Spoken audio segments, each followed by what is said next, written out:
বিসমিল্লাহির রহমানির রহিম। প্রিয় দর্শক, আমি এখন দাঁড়িয়ে আছি একটি আতা ফলের কাছে। আমরা অনেকে একে মেওয়া বলি কিংবা আতা বলি, এর বিভিন্ন আঞ্চলিক নাম রয়েছে। এই দেখুন ফলগুলো কত চমৎকার, এবং এগুলো এখনো পরিপক্ক হয়নি, এখনো ছোট আছে, হয়তো কিছুদিনের মধ্যে ধীরে ধীরে পরিপক্কতা অর্জন করে। এই ফলটি একটি চমৎকার, উপকারী এবং ভিটামিন সমৃদ্ধ ফল। এই আতা ফলে প্রচুর পরিমাণে ভিটামিন, খনিজ এবং অ্যান্টি অক্সিডেন্টের মতো উপাদান থাকে, যা শরীরের রোগ প্রতিরোধ ক্ষমতা বৃদ্ধি করে, হজম শক্তি বৃদ্ধি করে এবং দৃষ্টিশক্তি ভালো রাখে, এবং হাড় এবং ত্বকের জন্য অত্যন্ত উপকারী একটি ফল এই মেওয়া ফল কিংবা আতা ফল।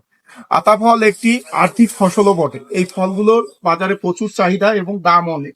দেখুন একটি গাছে কত পরিমাণ আতা ফল এসেছে, এই যে এইদিকে অনেক অনেক ফল এসেছে। এই ফলগুলো ধীরে ধীরে বড় হবে এবং বাজারে চাহিদা ব্যাপক। এবং আতা ফল একটি অত্যন্ত চমৎকার ফল, তাই চাইলে আপনারা আপনাদের বাড়ির আশেপাশে একটি আতা ফলের গাছ লাগাতেই পারেন। আল্লাহ হাফেজ।